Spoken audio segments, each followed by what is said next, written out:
Bueno, para todos mis cordiales saludos, muy buenas tardes, noches.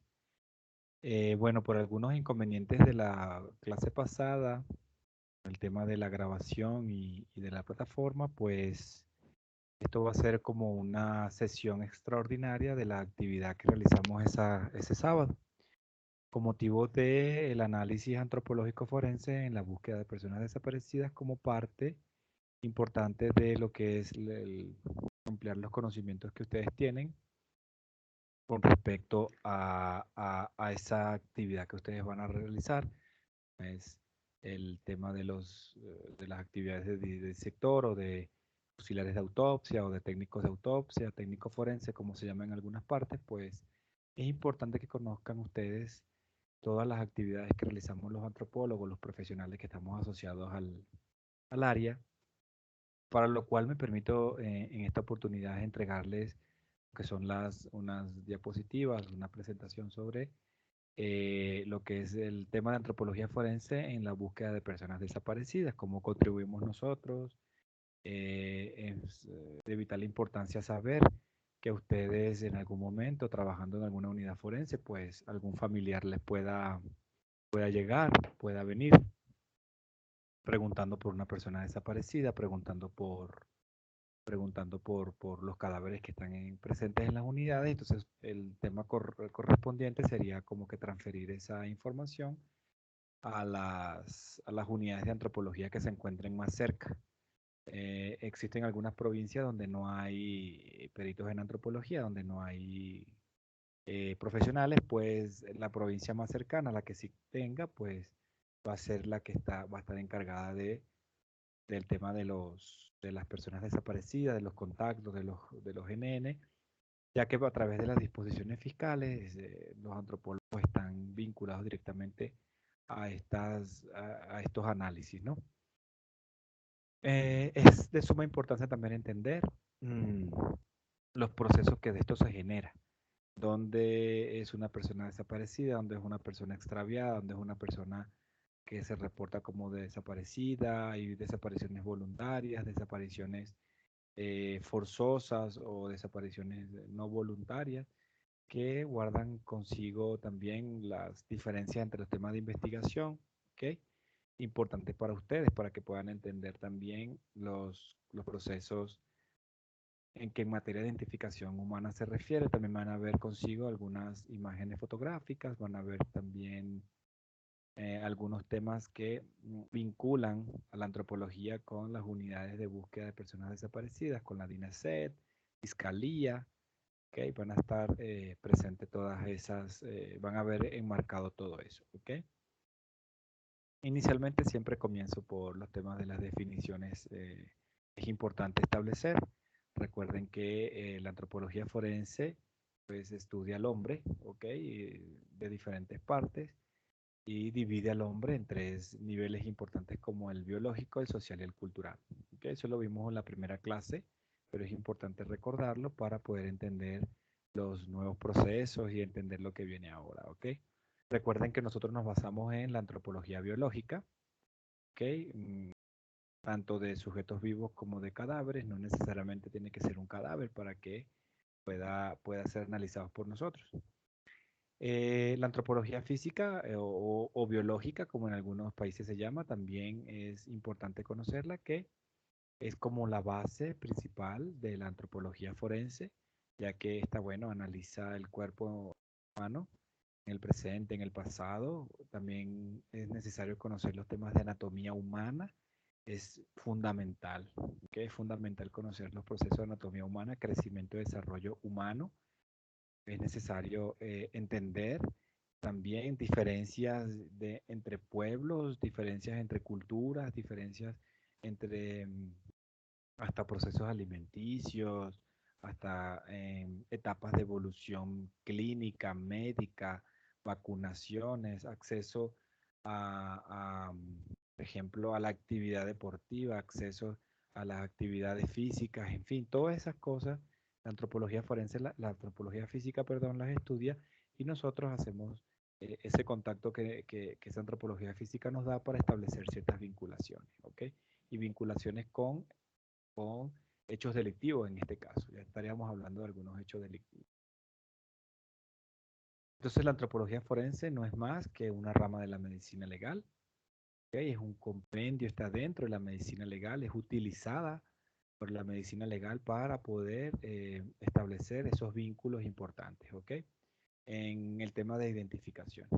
¿Qué toma como premisa? Bueno, ustedes saben los elementos desarrollados por la antropología física o biológica y o biológica, con el propósito de determinar qué, la identificación de personas, ¿ok? Ese es uno de los propósitos principales de la antropología, que es eso, identificar a las personas. Es uno de las puntas, de los objetivos principales que ella tiene, reconstruyendo para ello, por supuesto, ciertos perfiles antropológicos o bioantropológicos, tales como el sexo, la edad, la estatura. En este concepto desarrollado por mí en el 2010, pues debemos eliminar lo que es la tipología y la afinidad racial, ya esos conceptos no existen. Vamos a hablar ahora de patrones ancestrales, ancestrías, ¿ok? Porque estos temas de tipología y afinidad racial para algunas personas se consideran un tanto discriminatorios y está muy bien elaborado, está muy bien definido eso. Entonces vamos a hablar ahora de patrones ancestrales, particularidades que son los elementos que te individualizan, ¿ok? Frente a grupos humanos de las mismas características biológicas. Eh, Recuerden ustedes que puede ser en cualquier cadáver, en cualquier estado de conservación, no importa si tiene 2 horas o 3 horas o 500, 400 años de muerte. Lo importante es que el cadáver no haya podido ser identificado por algún medio, ¿ok? Recuerden también lo que yo les contaba al principio en la clase anterior, pues los sujetos vivos también son temas de análisis para la identificación, ¿ok? A través de los estudios antropométricos se puede establecer también edades biológicas y las características físicas morfológicas de cada uno de ellos. Para los temas de investigación de personas desaparecidas, extraviadas o perdidas, el Consejo de la Judicatura, el Consejo actual nuestro, pues nos da unos ciertos conceptos en sus manuales de búsqueda, los cuales, bueno, si ustedes piensan bien y los analizan con detenimiento, pues tal vez pueden observar que los son muy parecidos. Pero bueno, son divididos así más que todo por los juristas, por los abogados, para que desprender ciertas características uno de otro y realmente desde el punto de vista clínico, desde el punto de vista forense, parecieran lo mismo. Entonces ellos definen en el Consejo de la Judicatura, además, esto se encuentra normado en ciertos protocolos de la Fiscalía de Personas Desaparecidas. Entonces también ellos como que hacen unas ciertas divisiones de lo que es una persona desaparecida, una persona extraviada y una persona perdida. Vean, por ejemplo, el concepto de la persona desaparecida es toda persona que se encuentre con un paradero desconocido, es decir, no sabe dónde está, no tiene ni idea cómo regresar, entonces ellos consideran que es una persona desaparecida. Una persona extraviada es una persona que sale de su domicilio o de algún otro lugar y no puede regresar por alguna causa ajena a su voluntad. Se considera que puede estar asociado al tema de, por ejemplo, pueden ser también intencionales o provocadas por ellos mismos. Estas personas, además, no reportan a ningún lugar, no indican dónde están, no informan, no hacen contactos por Facebook, no hacen muchas cosas. Bueno, y evidentemente existen personas extraviadas de, por ejemplo, digamos de 1960, 62. Y estas personas, pues, por ende, el Facebook y todas esas redes, pues, ustedes saben que eso antes no existía, no tenía la fuerza que tiene ahora, ¿no? Una persona perdida, pues, es aquella que se ausenta voluntaria o involuntariamente. Esto es muy importante de describir, ya que esto nos va a permitir establecer los medios de investigación, hacia dónde vamos con la investigación. Si una persona se desaparece voluntariamente, tenemos algunos indicios que lo demuestran así, pues simplemente la persona no quiere ser encontrada y por ende no deja ningún rastro. También pasa cuando es un proceso involuntario, obviamente la persona no quiere desaparecer, pero por algún tema de hecho delictivo o cualquier otro objeto, pues esta persona desaparece, ¿no? Y fíjense bien lo que ellos hablan acá de establecimientos educativos. Entonces se considera que toda persona que sale de establecimiento educativo y desaparece o tiene una ausencia voluntaria o involuntaria, se considera una persona perdida, ¿ok? No extraviada ni desaparecida, sino una persona perdida, que habla específicamente de centros muy, muy específicos donde tú estás recibiendo adiestramiento, capacitación o es un lugar donde en teoría tú estás cumpliendo con un patrón un patrón común de desarrollo de tu actividad, de tu habilidad, ¿no? Entonces, estas personas desaparecen de ahí, por supuesto, obviamente, la mayoría de ellas, pues, hay un porcentaje muy alto de personas que desaparecen involuntariamente a través del secuestro o a través de cualquier otra actividad, ¿ok? Los datos estadísticos en el mundo nos van a revelar ciertas cosas. Se van a sorprender ustedes, lo puedan observar en países de Latinoamérica, como por ejemplo tenemos Brasil, México o España, en Europa, pues otros países, pues van a observar ustedes que efectivamente es la, el tema de desapariciones de personas, el tema de extravío o el tema de personas reportadas como desaparecidas cambia muchísimo, ¿no? Varía mucho en la forma de ejecutarse, ¿no? Entonces, resulta y acontece que, por ejemplo, en México o en Brasil aproximadamente están manejando un volumen bien alto en Brasil de aproximadamente para el 2017, 2 años atrás, están manejando 82.684 posibles desapariciones. 82.000 personas desaparecidas, pongámosle, creo que ahorita está más o menos unos 93.000. Hay un grupo bien alto de desaparecidos. Ellos también han manejado ciertas políticas públicas para que esto se haga efectivo. Utilizan los recursos de los Comité Internacional de la Cruz Roja, el 6CR, para que de alguna forma contribuya, ¿no?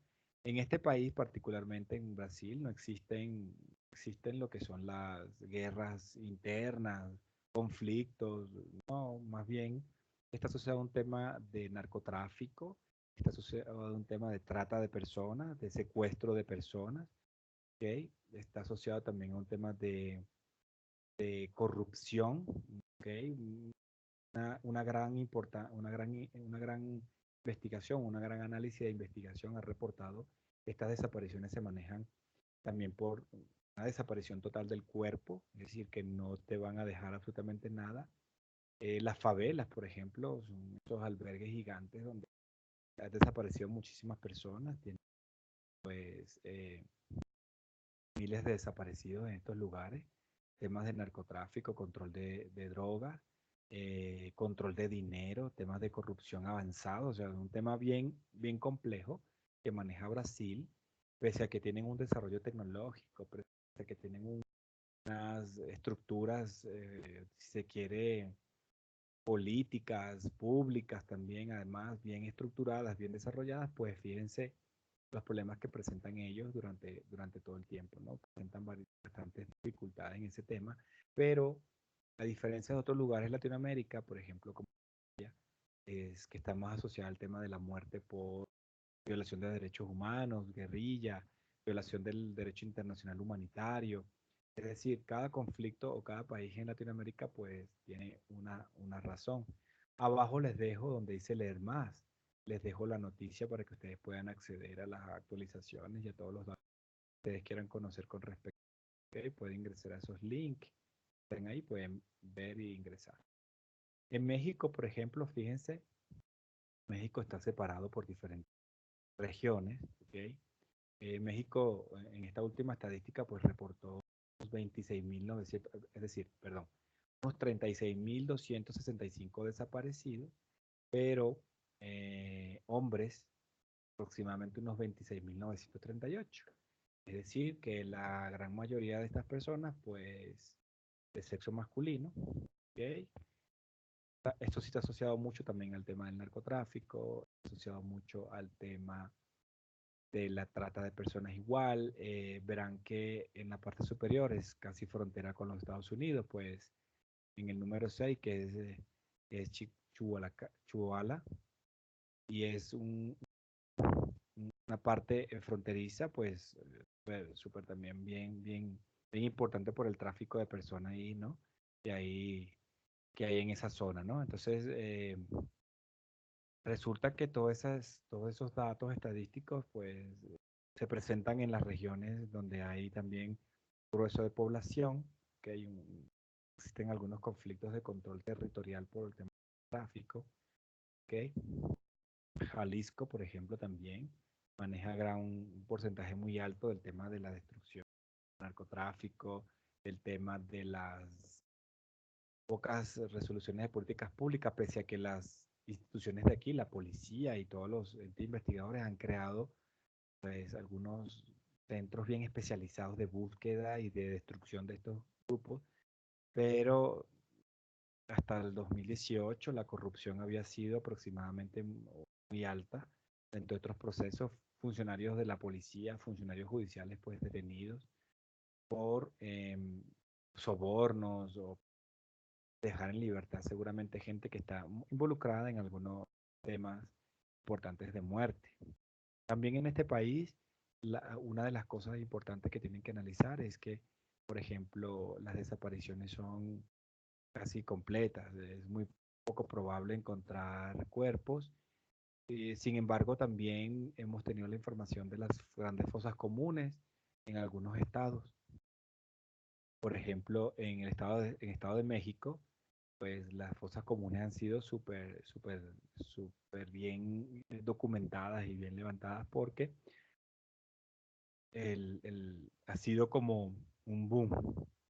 Muertes de estudiantes, muertes de protestantes, muertes de mujeres, mujeres en edad reproductiva también, ¿no?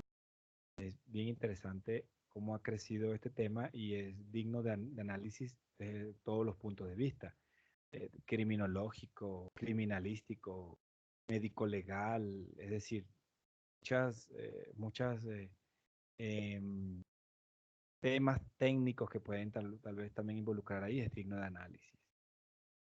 En España, por ejemplo, pasando a Europa, pues en España es un poco distinto, cambia la situación. En España se han registrado aproximadamente unos 176.000 denuncias, ¿ok?, de desaparecidos. En teoría, pues esto cambia, esto es un poco distinto, ya que les voy a contar. España, una vez que España, pues bueno, se enfrenta a lo que son los ataques terroristas, se enfrenta también a lo que es la actividad terrorista, yihadista, pues España comienza a sufrir una serie de desapariciones voluntarias bien particulares.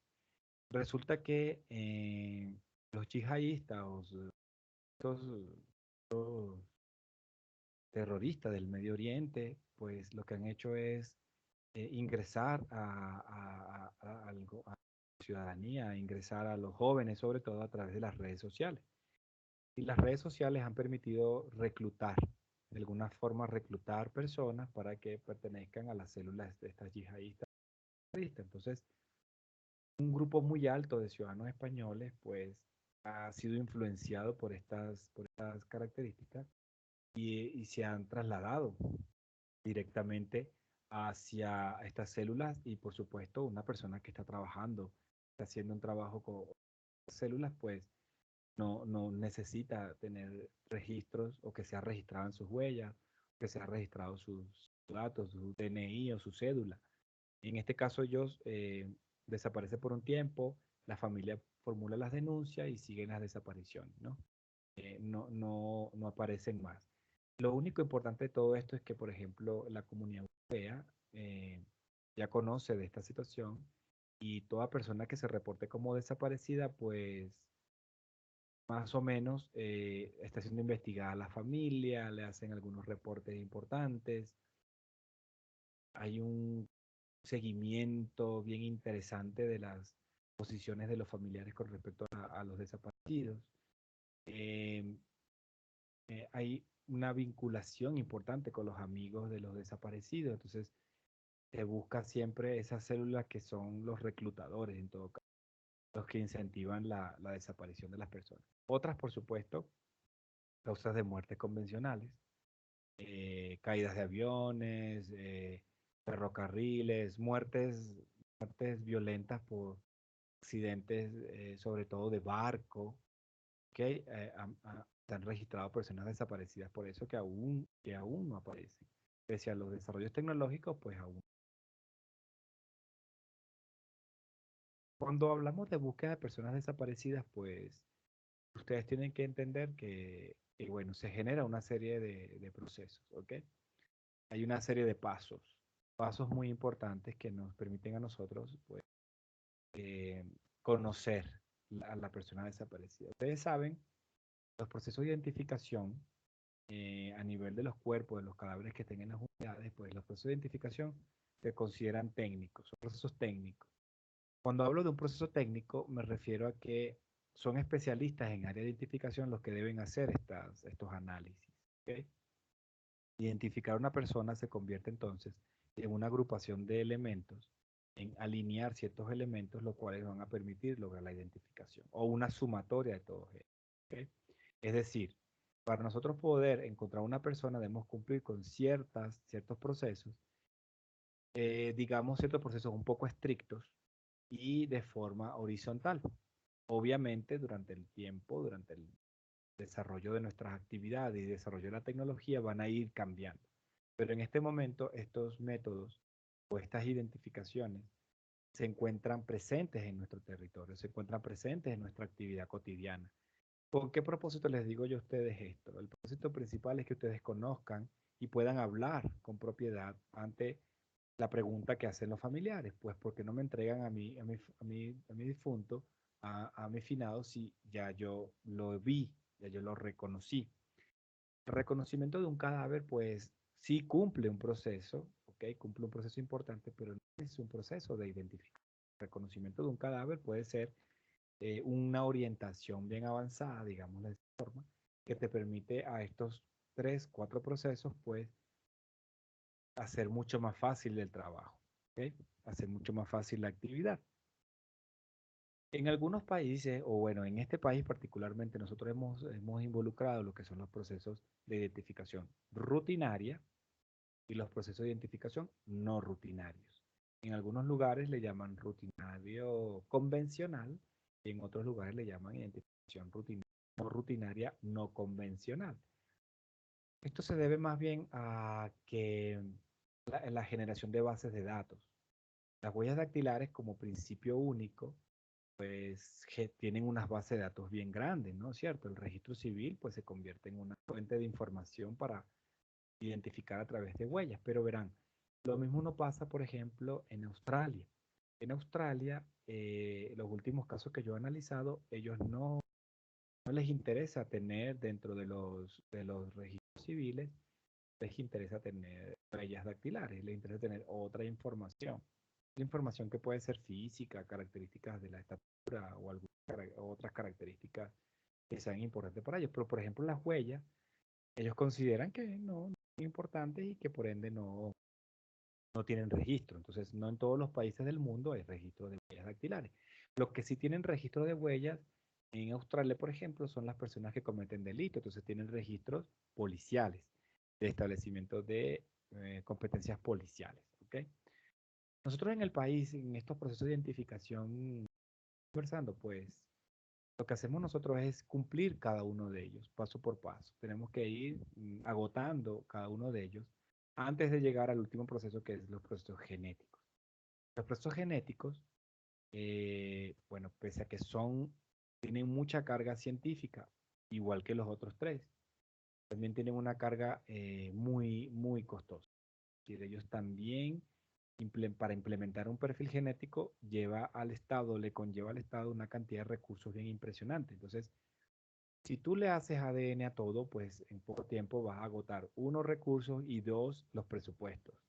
Entonces, en aras de identificar un cadáver que pueda ser reconocido, que tenga, no sé, 20 horas, no sé, me imagino 30 horas, que es fácilmente reconocido, pues agotamos las instancias rutinarias, las huellas.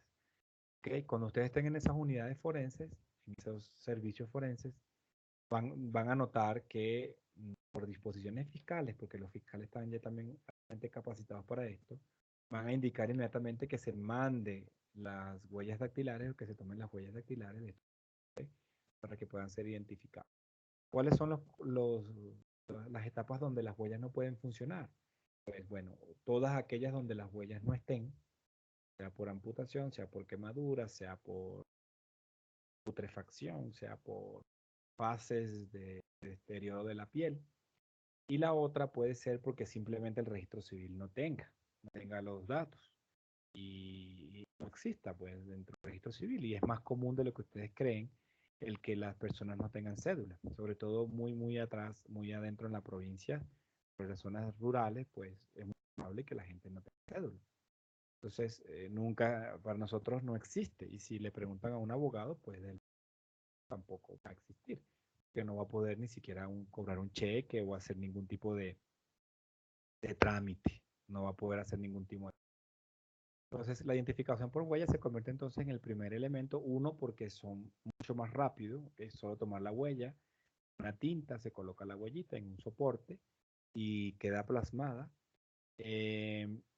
Y se va a comparar con las bases del registro civil y las bases de la policía. Es importante que ustedes sepan que no es como CSI. No es que ingresas la huella e inmediatamente te dice el visualizador, pues aquí está la huella. Verán, hay un gran conflicto en el país, y esto quiero que lo sepan y lo manejen con mucha inteligencia. Pues el registro civil no hay como vincular al programa del AFIS policial con el registro civil. Alguien en algún momento pensó que eso no era necesario, alguien en algún momento pensó que eso no iba a ser posible y decidieron cada quien, los policías, la unidad policial y el registro civil, pues decidieron como que cada quien invertir en su propio paquete de software, en su propio paquete tecnológico.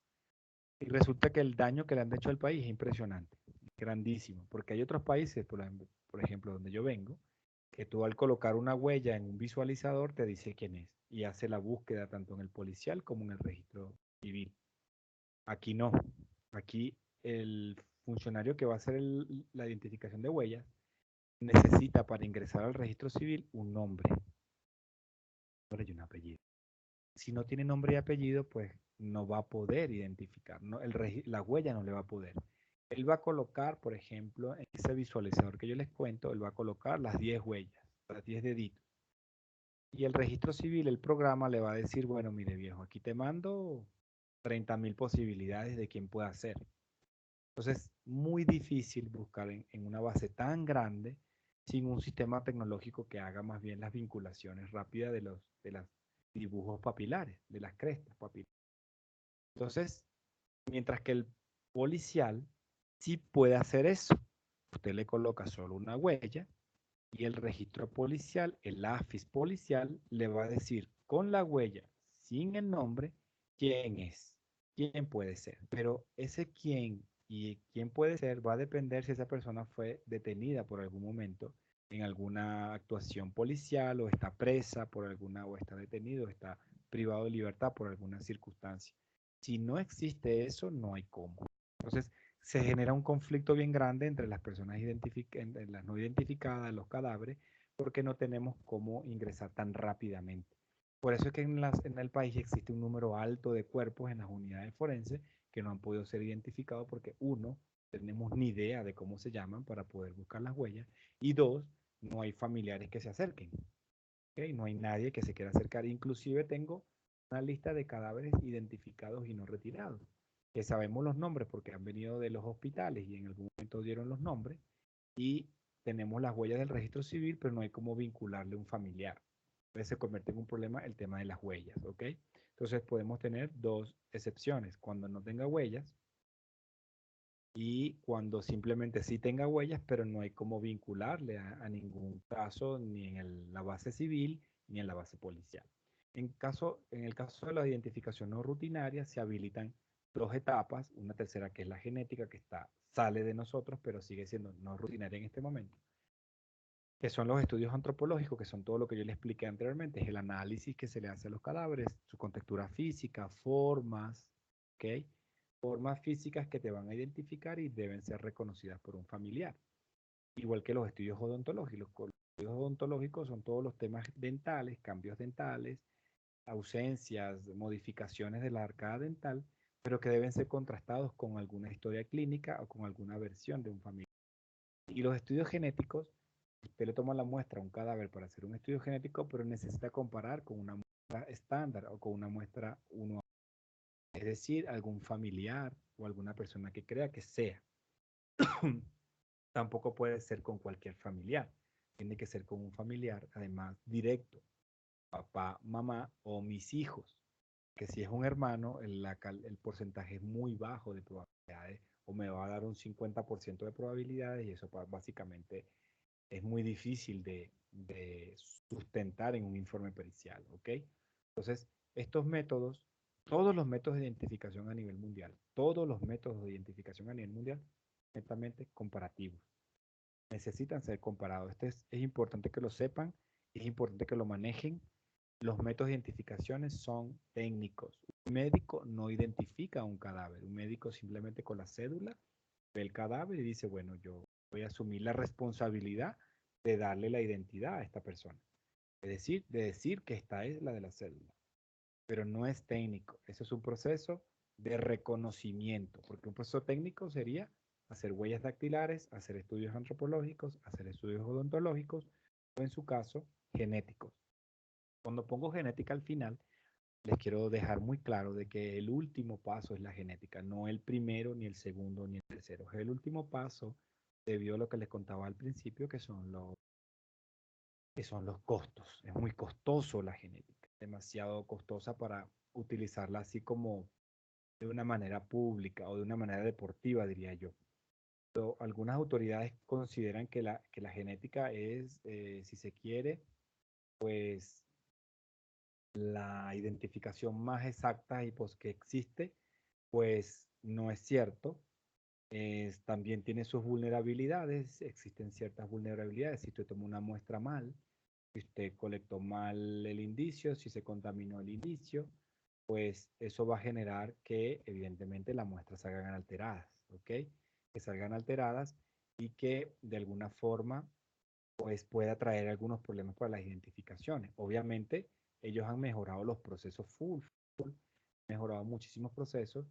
¿Debido a que han, si se quiere, impartido, han hecho nuevas etapas, que han mejorado los procesos para extracción del ADN? Pero recuerden muy bien, los estudios genéticos se consideran el último paso de la identificación, no el primero ni el segundo, el último.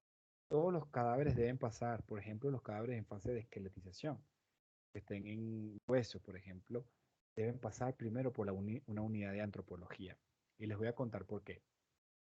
Les digo, verán, hace muchísimo tiempo, antes que la sección de antropología existiera en el país, antes que la unidad de antropología pudiera de alguna forma desarrollarse, todos los indicios que eran levantados por inspección ocular técnica eran enviados a genética. ¿Qué significaba esto? Que les recargas a genética de mucho trabajo, uno, dos, que gasta los recursos mucho más rápido, y tres, tenías un porcentaje muy alto de resultados negativos. Cuando yo hice la vinculación, hice todo lo que es el análisis y la incorporación de esos cuerpos, pues pude demostrar que más del 80% eran restos animales. Entonces, es necesario que antes que se envíe el ADN, los restos óseos, particularmente los restos óseos, cualquier osamenta, cualquier material, sea analizado por los antropólogos para poder nosotros extraer una muestra correcta, la cual le permita al ADN más bien tener resultados mucho más rápidos. ¿Ok? Eso es súper importante que lo sepan porque seguramente algún familiar les va a contar. ¿Ok? En el tema de las entrevistas técnicas básicamente es el insumo del antropólogo y bueno, del odontólogo también en algunos casos. Resulta que si las huellas dactilares o el registro civil para el dactiloscopista se convierte en su punto de comparación, nosotros nos comparamos directamente con la información que extraemos del familiar. El familiar se sienta con nosotros, se establece lo que se llama una plataforma de seguridad para el familiar. Me refiero a eso con una tranquilidad, un espacio donde pueda conversar. Lo hacemos casi siempre muy privado. no podemos estar todos presentes porque el familiar a veces cuenta cosas que no saben otros familiares y puede también detallar algunas características que tampoco saben algunas personas. Entonces se sienta con nosotros bien el familiar más cercano, la persona que pueda ayudarnos a identificarlo. No me interesa en este caso si es tío, un primo, un hermano, la enamorada, no. Me interesa en este caso es que simplemente me proporcione los datos que estoy tratando de indagar. Pasa con muchos casos, pasa con, sobre todo también con las muertes extrajudiciales, pasa con todos. Es decir, la gente tiene que sentarse a conversar con nosotros. O por lo menos nos pasan alguna información, ¿ok? De la física sobre todo. Hay algunas entrevistas que yo he visto en el nivel latinoamericano que me dejan un mal sabor de boca porque resulta que ellos preguntan hasta si la persona tiene cuenta bancaria, si la persona cuánto dinero manejaba. Entonces, eso es más bien un tema para el tema de investigación criminal. Nosotros necesitamos identificar un cuerpo y más me baso en el tema de la identificación, rasgos, características, tatuajes, cicatrices, patologías. Entonces, esa información obviamente, como es de carácter muy reservado, pues debe venir acompañada de una orden fiscal. ¿Ok? Las órdenes fiscales deben estar presentes para que esto se dé. No es que va a venir una persona, venga, yo quiero hablar y que no, así no es.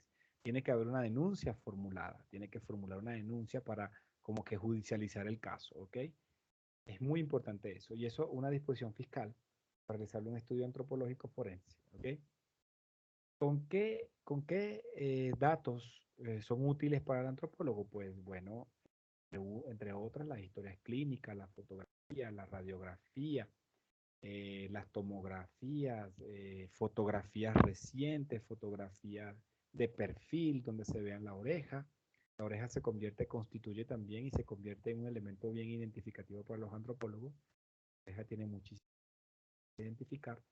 Eh, Familiares, tal vez fotografía de los hijos, fotografía de sus padres, para vincular algunos caracteres físicos muy similares, ¿no? Rasgos, características. Esa información que ese familiar me proporciona o que nos va a proporcionar en ese momento, pues debe ser comparada con qué? Con los análisis extraídos del cadáver. Verán, si esta información del cadáver la realiza un antropólogo sin experiencia, puede haber un grave error en no haber tomado nota de ciertos aspectos muy importantes.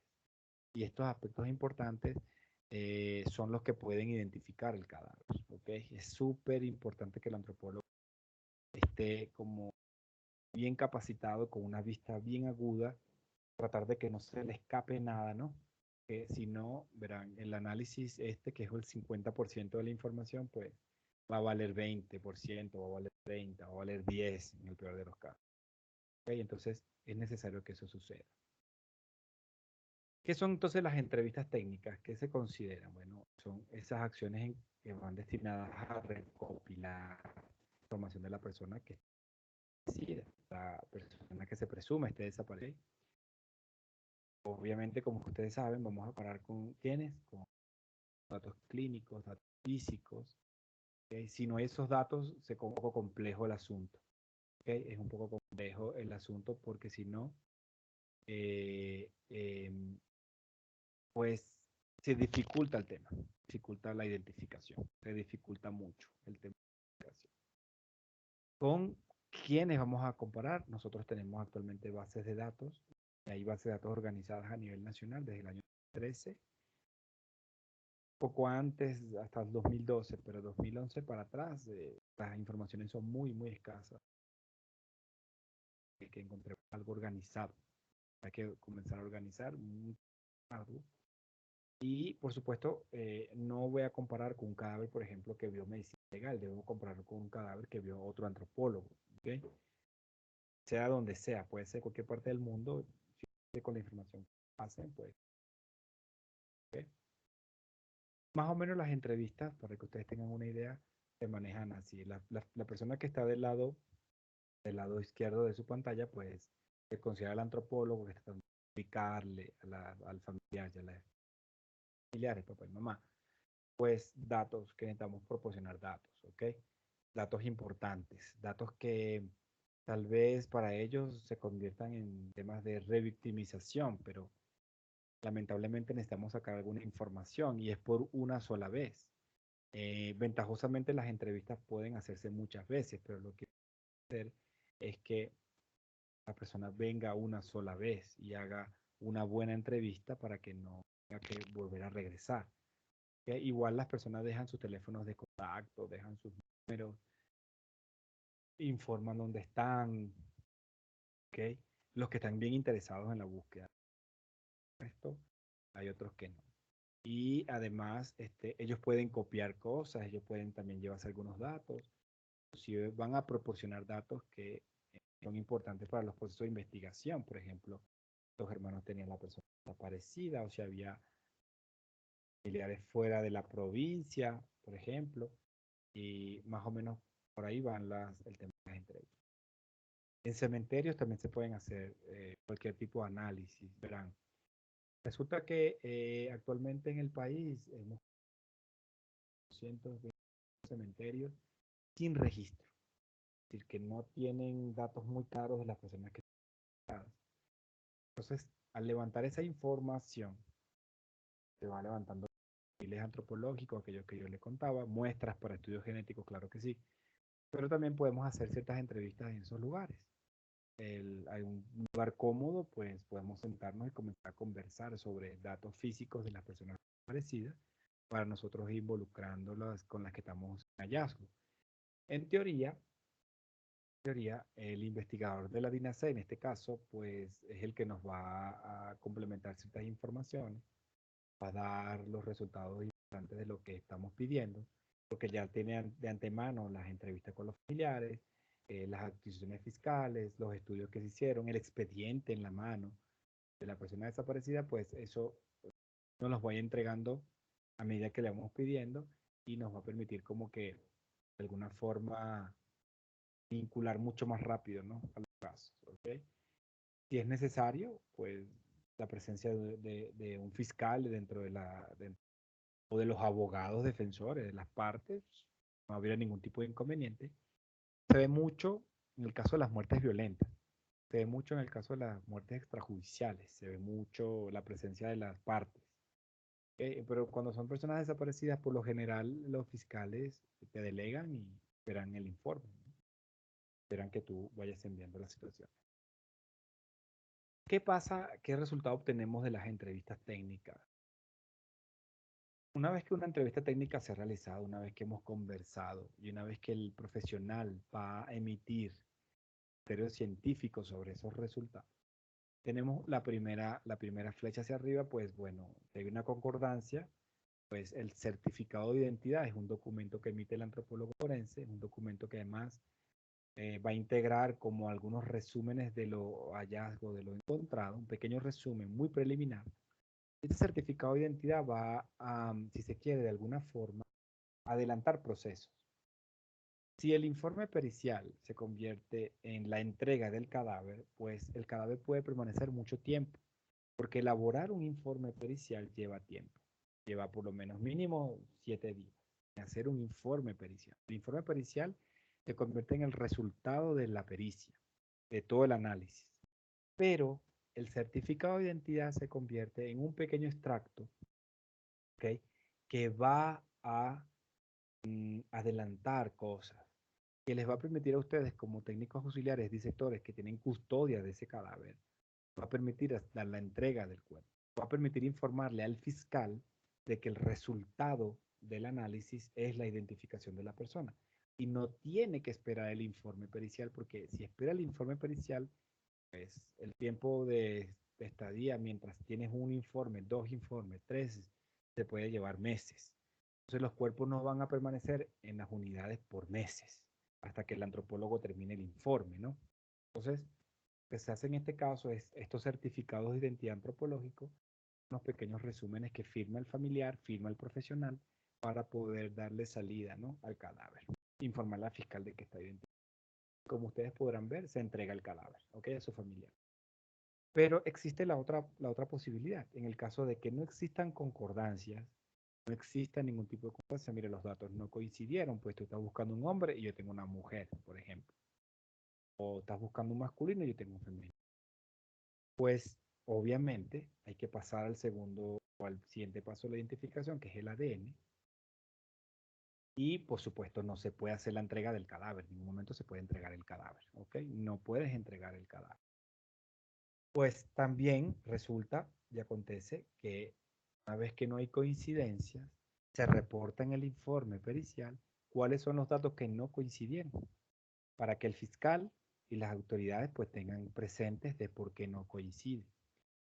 Pese a que tú quieras hacer que un estudio antropológico pueda coincidir, no siempre, siempre se logra porque hay características que no lo van a permitir.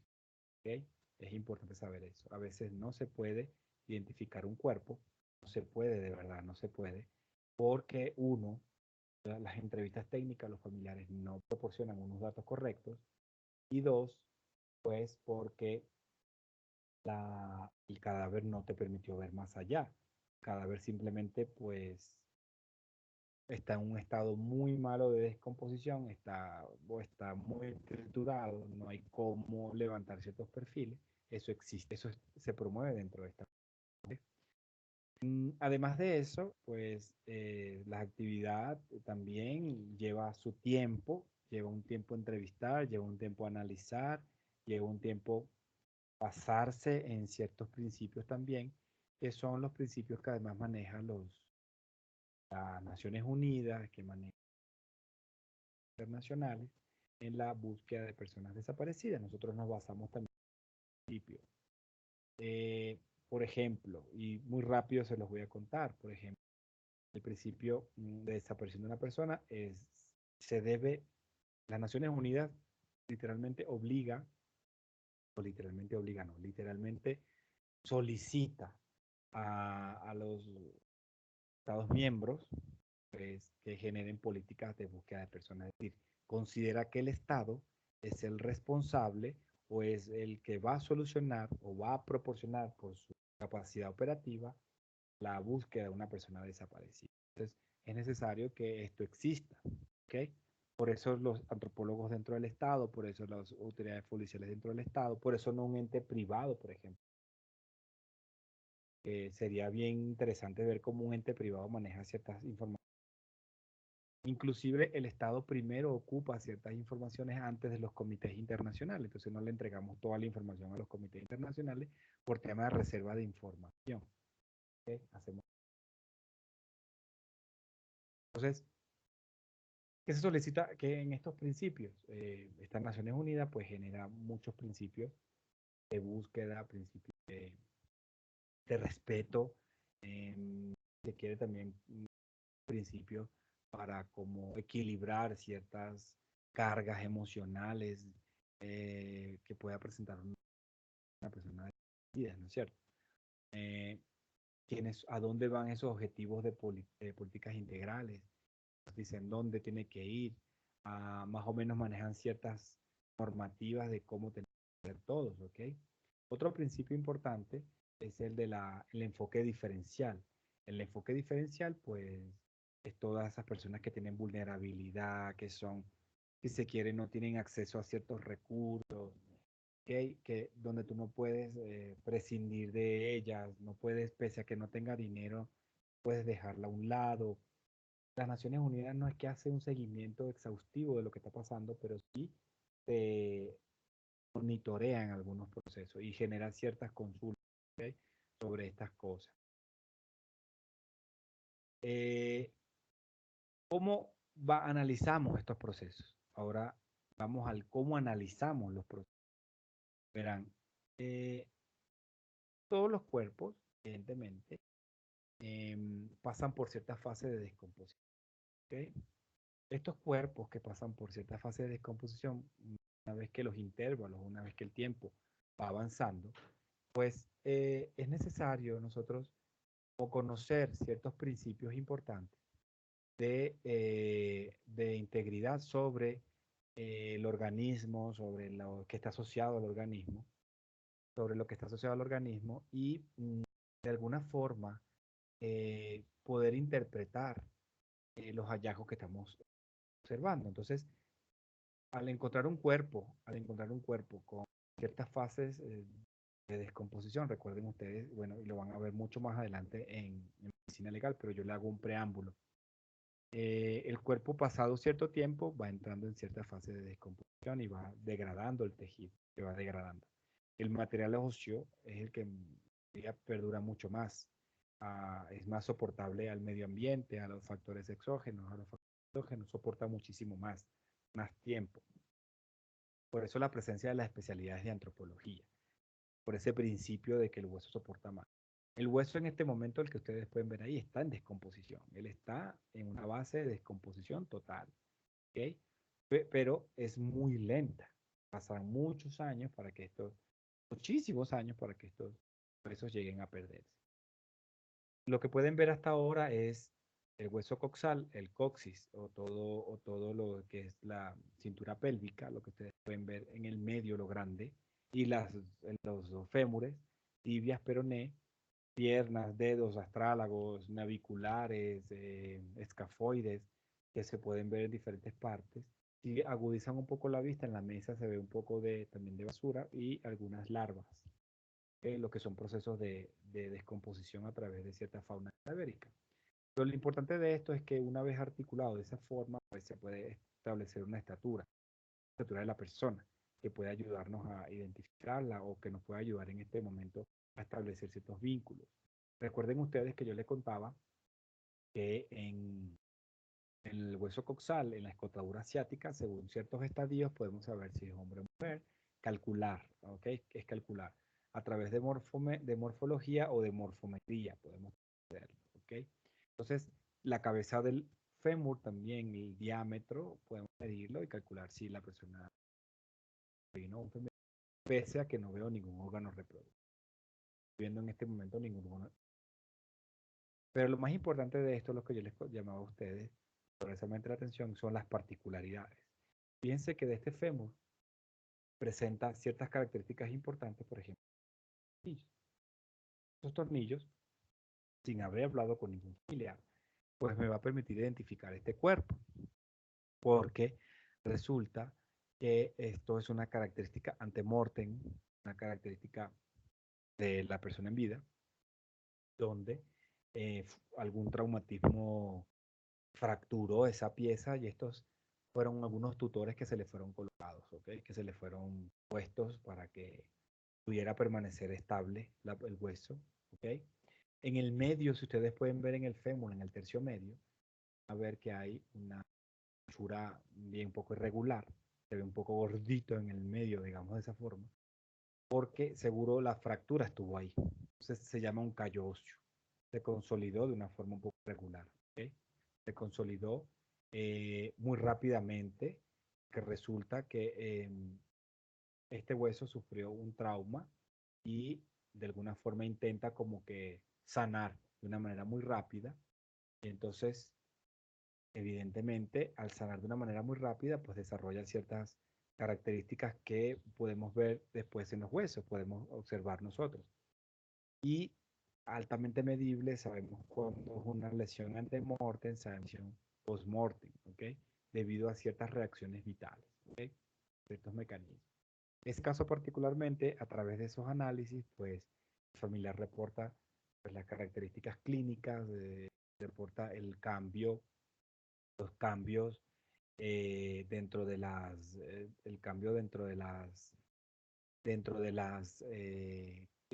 los cambios clínicos que se le hicieron, que son los temas de trauma. Entonces, pues tenemos la historia clínica, tenemos la versión de los familiares, tenemos si se quiere, el indicio principal, que es el cadáver. Esos tornillos también guardan algunos números de registro en procesos que ustedes van a ver ahora a continuación. Ustedes van a observar que efectivamente se cumple como ciertas pautas muy similares en reconstruir ciertas cosas al mismo tiempo. ¿Okay? En estos casos particulares que tenemos nosotros, pues podemos observar cómo se cumple el mismo principio de reconstruir perfiles, ¿okay? Reconstruir perfiles, analizar ciertas características importantes, fotografiar, la fotografía se convierte en un elemento súper importante, ¿ok? Pueden ver tal vez en este caso, pues, uno, primero, lo más lógico que se ve, pues, la autopsia médico-legal que se abre en el medio, ahí están los hilos, la sutura, para abordar los órganos internos, para extraer el bloque de órganos y hacer el estudio completo. Pueden observar también el maxilar inferior, si vamos un poco más arriba en el maxilar inferior, pues que hay pérdida de tejido. Esto se puede deber a fenómenos ya de una etapa que se llama licuefacción a esqueletización o los primeros inicios de la esqueletización. O también se puede deber, dependiendo de lo que veamos a ver, de lo que podamos ver, perdón, a cierta fauna cadavérica, ciertos animales que han devorado de alguna forma parte del tejido. Pero como es tan sólido el material esquelético, el material óseo es tan sólido, pues solo van a dejar ciertos rasgos de que efectivamente mordieron. La parte del hombro, ese hombro izquierdo que ustedes pueden ver ahí, van a ver cómo el tejido se ha ido perdiendo, fase ya de putrefacción.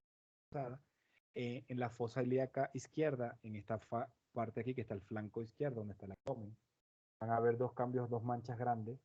¿Okay? Habría que hacer algunos análisis si no son infiltrados hemáticos, sino lesiones de Morten en la piel, o simplemente estamos hablando de putrefacción. Así tal cual como está el cuerpo, ustedes pueden ver y dicen, bueno, pero ¿cómo lo identificamos? ¿Cómo hacemos? O sea, efectivamente hay ciertos rasgos de pérdidas ante-mortem y post-mortem en las piezas dentales. Ustedes pueden ver en la fotografía que, por ejemplo, en el maxilar inferior de su lado izquierdo hay ausencia de los molares. Entonces nosotros podemos hacer un análisis y saber que esas piezas dentales fueron extraídas en vida. ¿Y por qué sabemos eso? Porque el hueso está cicatrizado, un proceso de vida. Cicatrizó una reacción vital a la lesión. Mientras que en la maxilar inferior, pero en la línea media, hay unas ausencias de piezas dentales y sabemos que son esas ausencias post-mortem. Está el alveolo vacío, donde iba el dientecito, y sabemos que ahí no estaba. Perdón dicho, sabemos que ahí estaba, pero que cuando se le cayó ya estaba muerto porque no hubo una cicatrización. No cerró el hueso. Cicatrizó como una lesión normal. ¿Ok? Inclusive si le ven bien el rostro, pues reconocerlo un poco difícil, ¿no? Pero yo les contaba a ustedes, las particularidades son un papel fundamental. Este señor también tiene dos clavitos, bueno, tenía cuatro, en la pierna, en la tibia del lado derecho, y lo reporta un familiar con una historia clínica. Mira, tales características en tal lugar, forma con esos tornillos, y aquí están los códigos de los tornillos, porque además los tornillos conservan como unas placas, como unos numéricos que son únicos, que son de la importación del producto. Entonces, sabemos nosotros cómo identificar rápidamente una persona, muy rápido. Y si ustedes me preguntan, bueno, es que él se pudo haber cambiado el tornillo y ponérselo a otro, la probabilidad para mí sería cero, porque estos tornillos además van implantados y han hecho un callo óseo alrededor de ellos, se han fijado de tal manera que el señor tendría que haberse abierto la pierna totalmente para que cambiarse eso, diría yo. En teoría, al sacarlo no lo puedes volver a meter sin un acto quirúrgico muy bien hecho. Entonces, se convierte en un indicio súper importante para el proceso. ¿Okay? Si vemos un poco más, evidentemente hay cuerpos que obviamente se encuentran en unas fases, pues, difícil de reconocer, cuerpos que están NN, eso es el término que se va a utilizar, que ustedes van a conocer, que es no name, no nombre. Van a conocer también términos de personalidad y varias simbologías que van a ir cambiando durante. Pero en este caso particular, estos restos óseos, está articulada de alguna forma, pero sin embargo, un poco difícil de identificar a través del proceso de huellas. Se pasa al proceso pasa por el proceso de identificación. Y las características importantes de este caso se convierten en sus dientes. Los dientes juegan un papel fundamental debido a que hay ciertas características del contenido de sus dientes. Entonces, preserva bastante información ahí todavía. Y una cosa muy importante que quiero que vean es la autopsia previa. Es decir, este cadáver, fíjense que tiene el corte que le hicieron durante la autopsia. Lo que nos está indicando esto es que este cadáver pasa por alguna unidad forense, algún médico que realizó una autopsia. Entonces nos deja ver que no hay procedimiento, no se informó, no se pasó, no se indicó nada. En los cadáveres ya en fase de enfisematosa, que es antes de la licuefacción, enfisematosa que además presenta unos temas de epidermiolisis, que es lo que se ve abajo del cuello. Eso no está quemado, no es quemadura, es simplemente epidermiolisis, es un proceso de descomposición. ¿Okay? Aquí es un poco difícil reconocerlo y va a ser trabajo aquí del antropólogo y del forense, pues lograr la identificación. Y ustedes con su trabajo, que van a aprender eso en la unidad de odontología, pues van a ver cómo vamos a hacer una autopsia bucal. Vamos a abrir la bucal, separar ciertos tejidos y vamos a avanzar a ver todo lo que es el maxilar superior e inferior para que el odontólogo pueda registrar los datos, eh, los datos que están ahí. Por ejemplo, eso es lo que les contaba anteriormente, las ausencias, las, eh, los cambios que están ahí cambios que están ahí para proporcionados, los cambios que están ahí del estilo de vida, cambios que están ahí durante su etapa de desarrollo, cambios que están ahí durante su etapa de crecimiento, muchísimos cambios que los llevan, ¿no? Entonces hay que ingresar a esa área, ¿no? Lo importante sería ingresar después que el antropólogo haga un análisis del rostro, que después se va a alterar un poco con el tema de la autopsia bucal, va a cambiar un poco la fisionomía, ¿okay? Se va a alterar un poquito, entonces sí va a ser un poco difícil que podamos nosotros como observar ciertas cosas, ¿okay? Entonces lo bueno sería hacer esa autopsia bucal después, justo después de que la persona ya de alguna forma ya fue como analizada, fotografiada, fue, se quiere, ya vista, ya ha hecho algunos análisis, ¿ok? También es importante en estos casos conocer la fase de decisión, que va a permitir también abordar mucho mejor el cadáver, va a permitir también mucho mejor entender por qué debes hacer un corte de tal forma, o por qué debes limpiar tal forma, por qué no debes limpiar, que al conocer esa fase, pues te vas a dar cuenta de que los procesos de identificación no se alteran, no se pueden alterar, ¿ok? Los tatuajes, por ejemplo, son significativos, son únicos. Para mí se consideran unas particularidades también bien importantes, que juegan un papel muy importante. Vean de por favor la piernita roja por encima del tatuaje, por encima del círculo. Vean cómo se ve eso rojito y abajo. Fenómenos de red venosa putrefactiva en algunos casos, hay una epidermolisis en otros. Se separa la piel, se elimina por completo y está esto haciendo es una inflamación y un escape de gas bien significativo. Si no nos apuramos aquí, pues vamos a perder mucha información. La información que ya además está bien dificultada de levantar, pues la vamos a perder. Se va a pasar mucho el tiempo en estado de descomposición y llegan a estas fases. Estas fases donde efectivamente en este momento ya no hay cómo identificar a través de los escenarios, ya no hay cómo identificar a través de huellas, se complica un poco el tema. Entonces, lo que hacemos en este caso es levantar, hacer limpieza, levantamos todos los indicios y conocer en qué fase está para establecer ciertos intervalos postmortem necesarios para poder entender también las larvas, los usuarios entomológicos fundamentales. Puede llegar usted a quitar gusanos y matar gusanos y ponerle, no sé, baigón o un spray de esos que asesinato de larvas, porque me va a eliminar el indicio. También hay que tratar de preservarlo lo mayor posible antes de destruirlos. Hay que ver quiénes son, cuántas especies hay que colectarlos, hay que ser muy minuciosos en ese aspecto, ¿ok? Y también quiero que ustedes vean un color violáceo que está por debajo de lo que es la pared occipital. Esos son los infiltrados hemáticos. Hay lesiones ahí en el trauma, hay lesiones de Morten, hay una ruptura de vaso sanguíneo. Habría que ver si hay fracturas de cráneo, ¿no?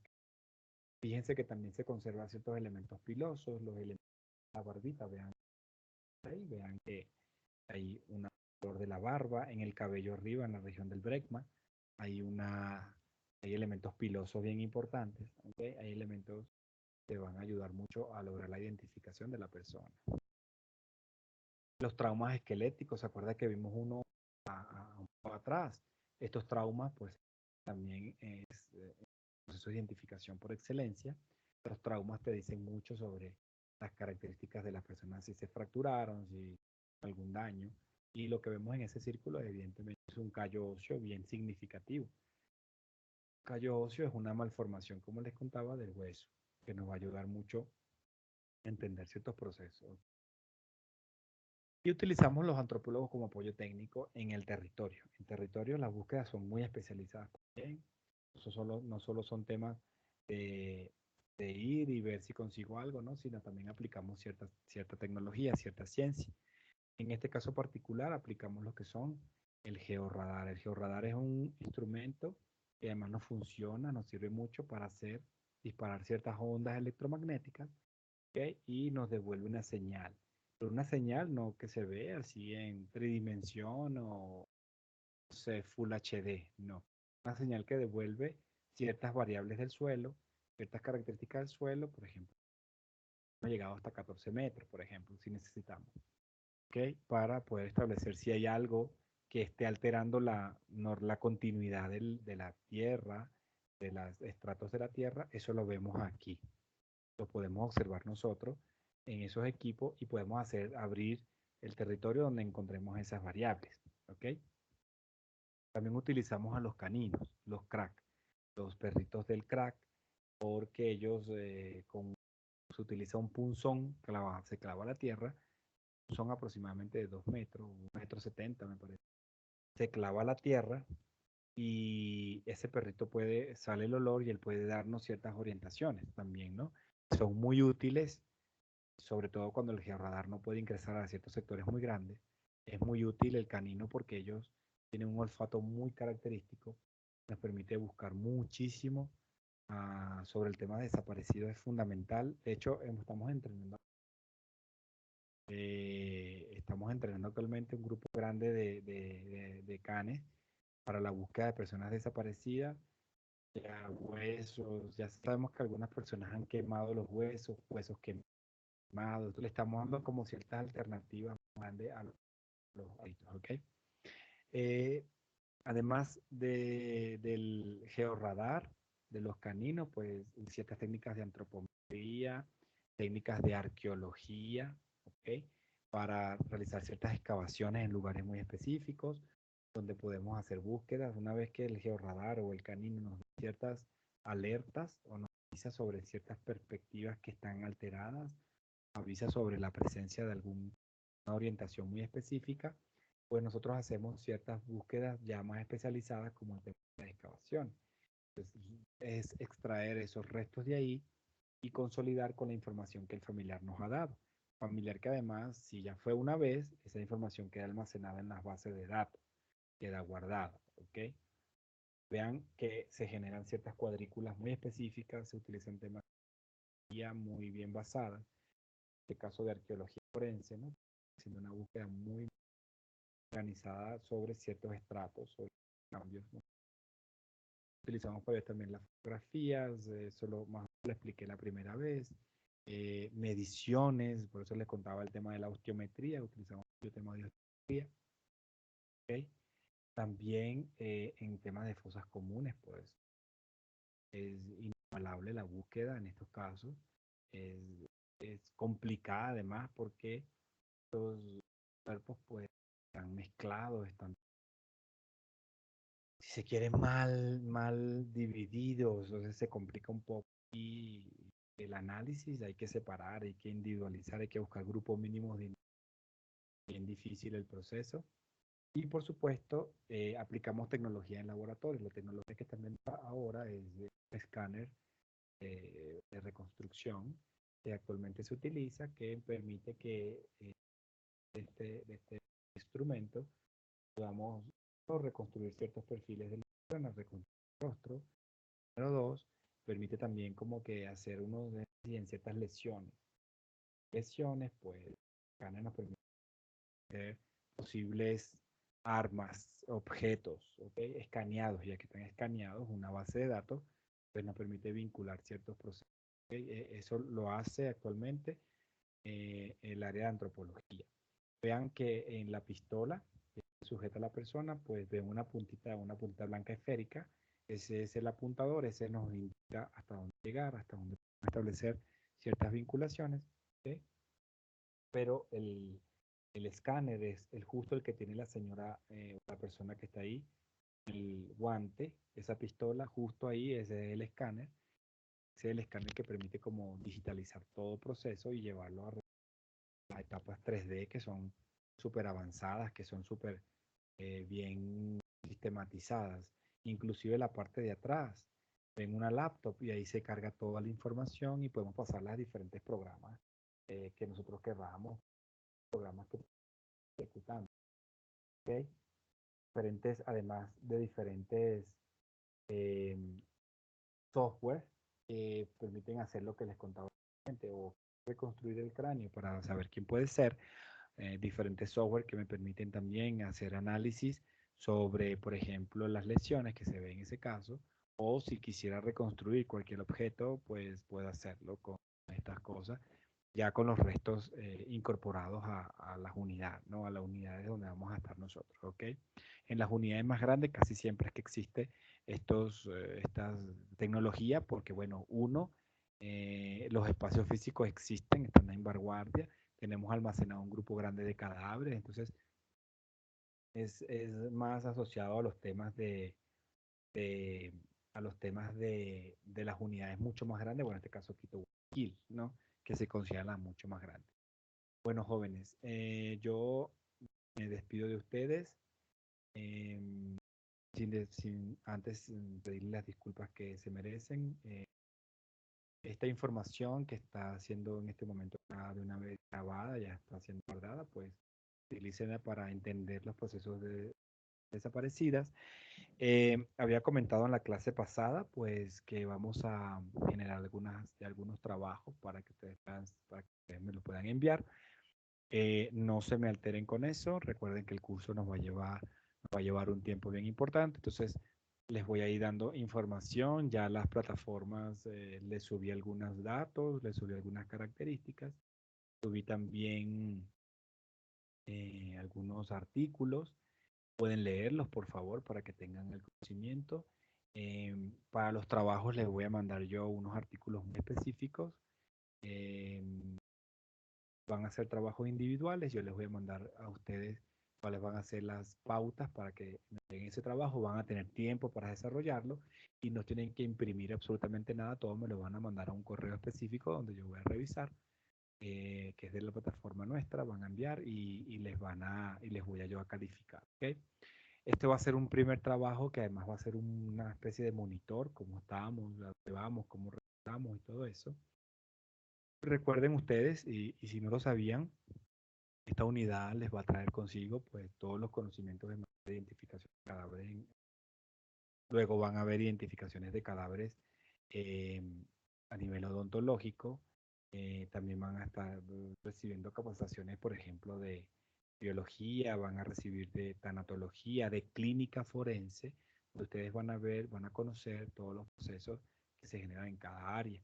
Van a tener, espero que así sea, muy pronto estamos en las coordinaciones para que eso sea así, pues las visitas guiadas, algunas cosas que estamos resolviendo en estos momentos para que ustedes puedan asistir a áreas de medicina legal, puedan, inclusive cursos de disectores no serían así si no tienen los accesos a las morgues, a los cadáveres, pues en eso estamos manejando porque recuerden que este es uno de los primeros cursos que se está desarrollando en esta área.